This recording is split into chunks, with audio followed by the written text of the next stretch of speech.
오늘 본문 17절과 18절은 교회를 향한 이 핍박이 어디에서 시작되는지를 우리에게 보여주는데요. 우리 17절, 18절 말씀을 같이 읽습니다.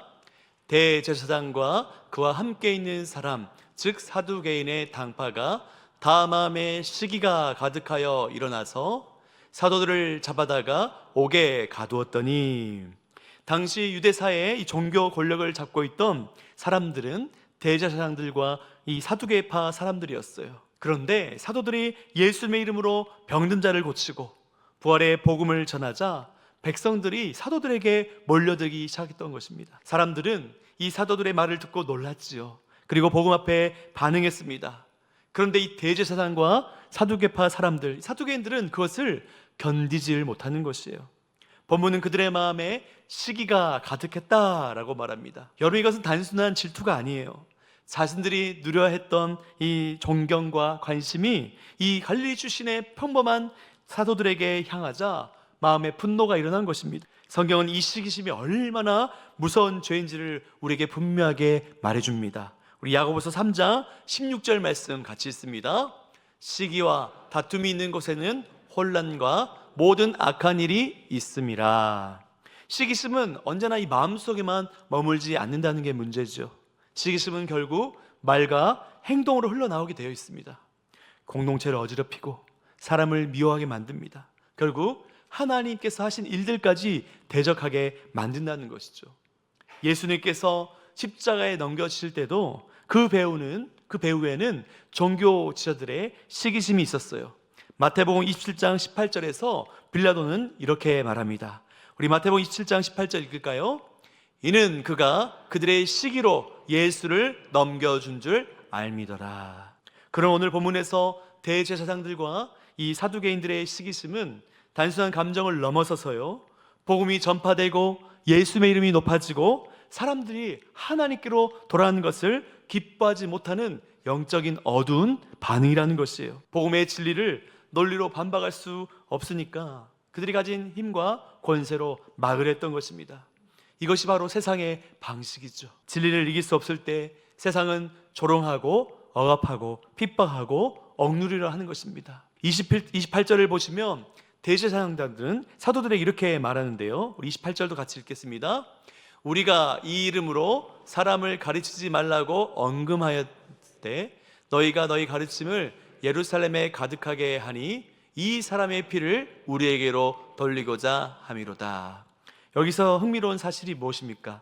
대제사장들이 끝까지 예수님이라는 이름을 직접 언급하지 않아요.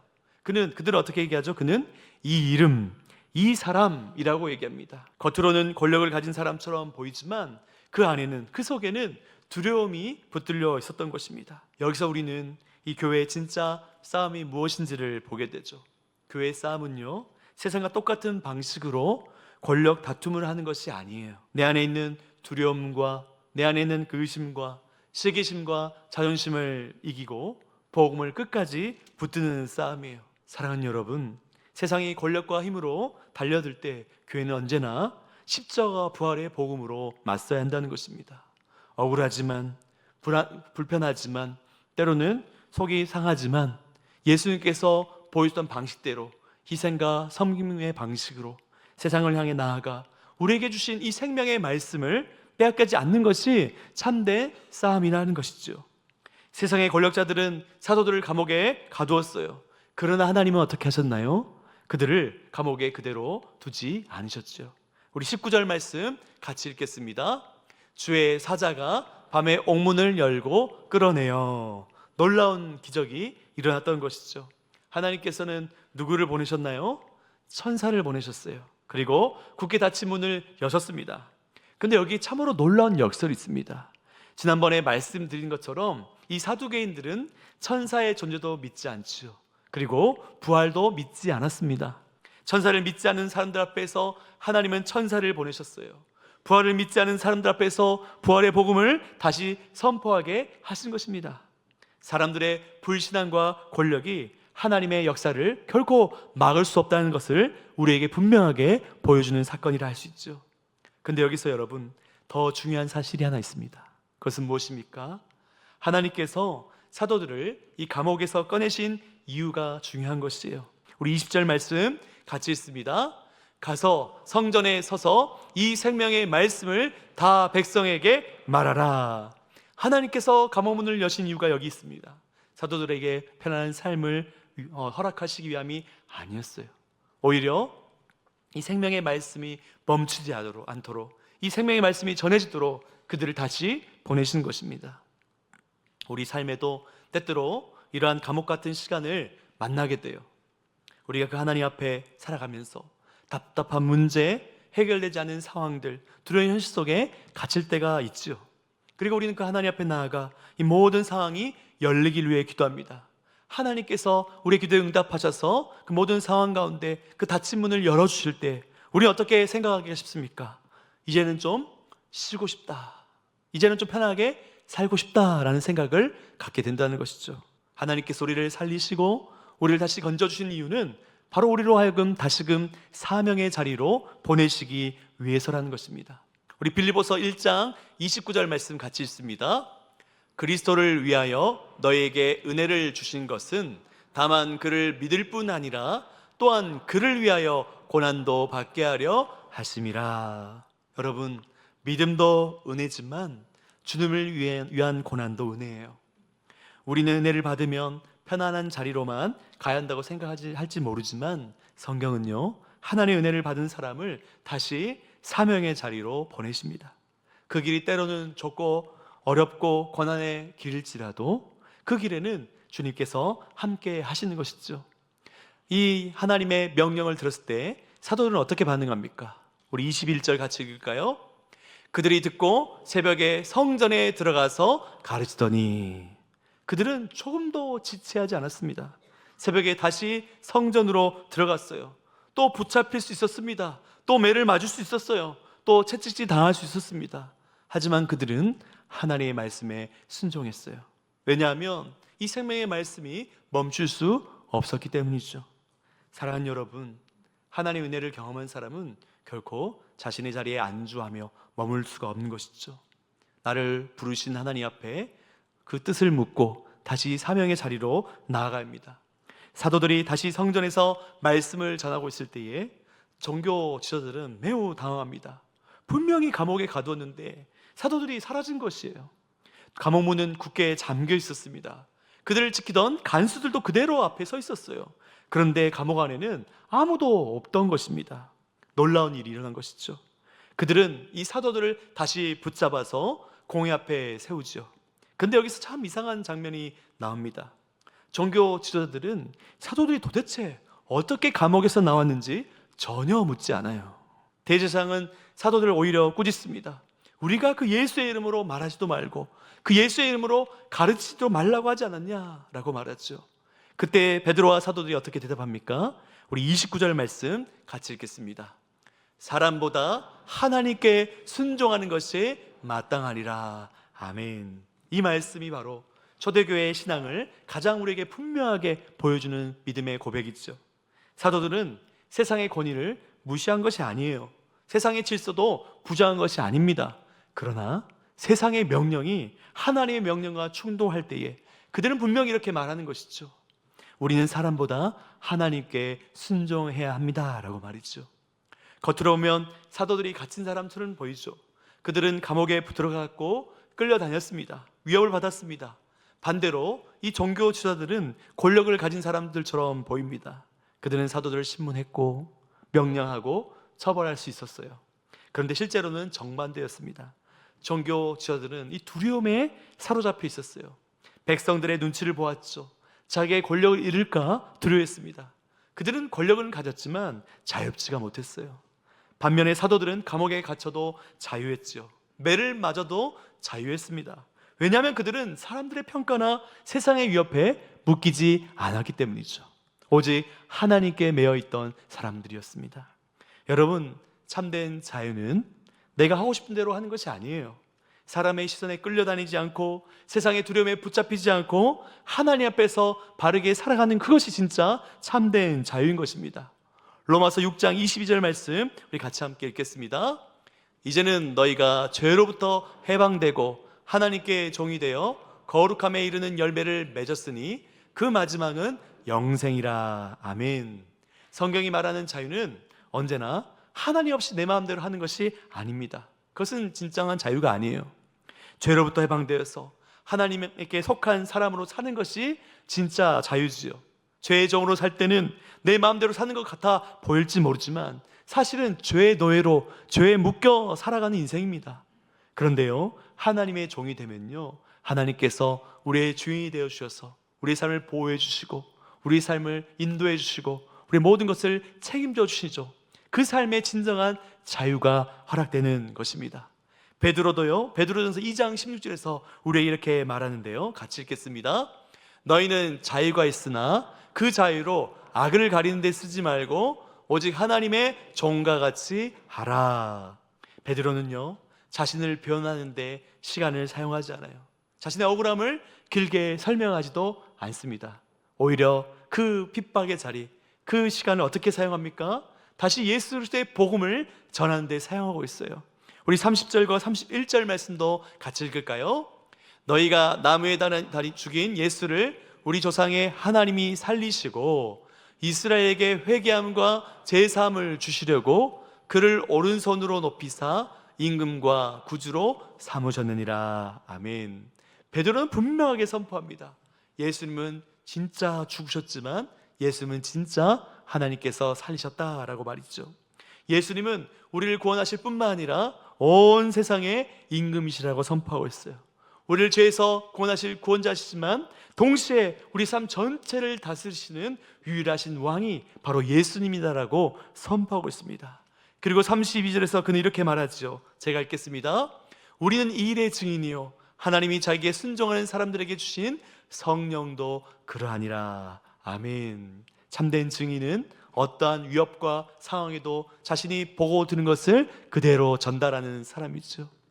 사도 베드로는 자신의 억울함과 자신을 변호하는데 마음과 시간을 쓰지 않습니다. 오히려 그것을 오직 예수 그리스도를 전하는 기회로 삼는 것이죠. 이것이 진정한 자유를 가진 사람들의 모습이죠. 우리도 사람보다 하나님께 순종하는 사람이 되기를 바랍니다. 세상의 평가나 세상의 판단, 세상의 눈치에 갇혀 끌려다니는 인생이 아니라 하나님께 붙들려서 하나님만이 줄 수 있는 진정한 자유를 누리면서 예수의 그 자유의 복음을 전달하는 저 여러분 되시기를 주님의 이름으로 축복합니다. 사도들의 담대한 선포를 들은 공회원들은요, 어떻게 반응합니까? 그들은 크게 분노해요. 그들은 사도들을 죽이려고 했습니다. 그때 한 사람이 말을 하기 시작하죠. 그 사람은 바로 가말리엘이라는 사람이에요. 그는 모든 사람들에게 존경받는 율법 교사였습니다. 당시 여러분 1세기 유대 사회는 누구의 압제를 받고 있었지요? 로마 제국의 압제를 받고 있었어요. 많은 유대인들은 자신들을 이 로마의 압제에서 구원할 메시아, 구원자를 계속해서 기다리고 있었습니다. 그래서 1세기 당시에 자신이 바로 하나님께서 보내신 메시아라고 주장하는 사람들이 정말 많았어요. 그래서 이 가말리엘은 이 두 가지 예를 들어서 사람들에게 설명하죠. 먼저 드다라는 사람이 있었습니다. 그는 스스로 큰 인물인 것처럼 사람들을 모았어요. 근데 결국 죽임을 당하자 그를 따르던 사람들이 순식간에 다 흩어졌어요. 또한 갈릴리의 유다라는 사람도 있었습니다. 그는 호적할 때 로마의 통치와 세금에 저항했어요. 사람들을 선동했습니다. 하지만 그 역시 망했어요. 그리고 그를 따르던 사람들이 다 흩어졌다는 것이죠. 가말리엘은 이 두 가지 예를 들면서 이 예수를 따르는 자들도 진짜 그것이 진리면 계속 가겠지만 스스로 사라지고 무너질 것이니까 걱정하지 말라고 말하는 것입니다. 우리 38절과 39절 말씀 같이 읽겠습니다. 이 사람들을 상관하지 말고 버려두라. 이 사상과 이 소행이 사람으로부터 났으면 무너질 것이요 만일 하나님께로부터 났으면 너희가 그들을 무너뜨릴 수 없겠고 도리어 하나님을 대적하는 자가 될까 하노라. 근데 놀랍게도 이 가말리의 말이 사도들의 복음 사역을 통해서 그대로 증명되었어요. 초대교회의 역사가 바로 그 증거이지요. 세상은 교회를 막으려고 했습니다. 사도를 가두고 위협하고 때렸어요.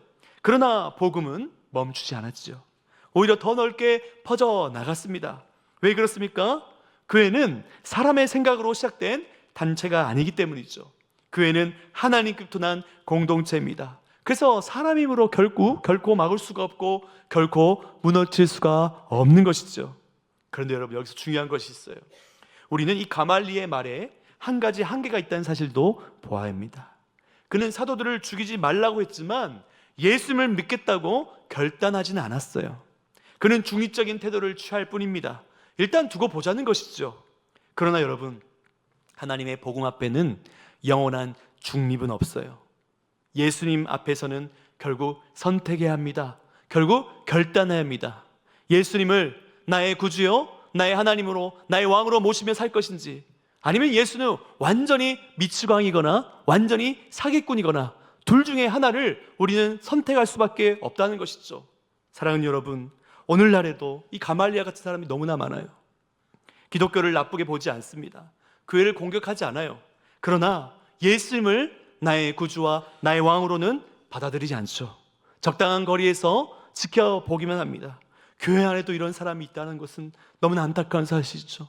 예수님을 나의 구주로, 나의 영원한 모실 순종할 왕으로 믿고 살아가야 되는데 적당하게 거리를 두고 살아가는 사람들이 있다는 것이 안타까운 현실인 것입니다.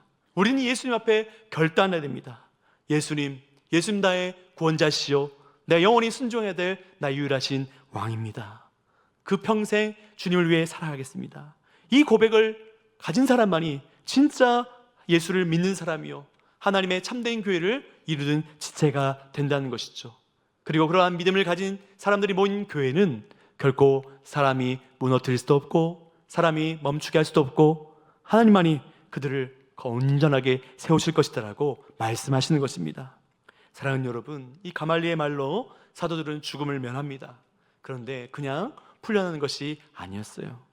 공회는 사도들을 채찍질했습니다. 당시에 채찍질은 매우 잔인한 형벌이었어요. 사도들은 예수님의 이름 때문에 매를 맞았어요. 살이 찢기고 피가 흘렸습니다. 하나님 말씀에 순종했을 뿐인데, 하나님을 위해서 복음을 전했을 뿐인데 그들에게 주어진 현실은 너무나 참혹하기 그지없죠. 몸은 만신창이가 되었습니다. 그런데요, 그들이 공회 앞을 나설 때 어떤 모습이었나요? 우리 41절 말씀 같이 읽습니다. 사도들은 그 이름을 위하여 능욕받는 일에 합당한 자로 여기심을 기뻐하면서 공회 앞을 떠나니라. 아멘. 참 놀라운 말씀이죠. 사도들은 원망하며 떠나지 않았어요. 오히려 그들은 기뻐했다 말합니다. 어떻게 사도도 이렇게 기뻐할 수 있을까요? 고통 자체가 좋아서가 아니었습니다. 메마는 일이 즐거워서가 아니죠. 어느 누가 고난을 좋아할 사람이 있겠습니까? 어느 누가 고통을 사랑하는 사람이 있습니까? 아니죠. 그들이 기뻐한 이유는요, 분명했습니다. 나 같은 사람이 예수를 위하여 고난받을 수 있다니, 나 같은 죄인이 예수님 이름 때문에 정말 주님의 고난에 동참할 수 있다니, 그것을 너무나 영광스럽게, 너무나 명예롭게 생각했기에 그들은 기뻐할 수 있었던 것입니다. 그러니 히브리서 11장 기자는 이러한 사람들을 가르쳐 세상이 감당하지 못한다는 것입니다. 사도 베드로는 훗날 성도들에게 이러한 기억을 하면서 권면합니다. 우리 베드로는 4장 13절 14절 같이 읽겠습니다. 오히려 너희가 그리스도의 고난에 참여한 것으로 즐거워하라. 이는 그의 영광을 나타나실 때에 너희로 즐거워하고 기뻐하게 하려 함이라. 아멘. 베드로는 오늘 본문의 주인공이었습니다. 그도 채찍질을 당했어요. 그런데 베드로는 분명히 알았죠. 예수님의 이름을 위하여 받는 고난이 저주가 아니라 복이라는 사실을요. 그리스도의 이름으로 치욕을 당하는 것이 세상적으로는 부끄러운 일이었지만 하나님 앞에서는 복된 일이라는 사실은 베드로는 너무나 분명하게 알았던 것입니다. 사랑하는 여러분, 세상은 고난을 실패로 보죠. 우리 삶에 없어야 될 것으로 바라보는 것이 바로 이 고난입니다. 손해보는 것을 어리석은 것으로 보죠.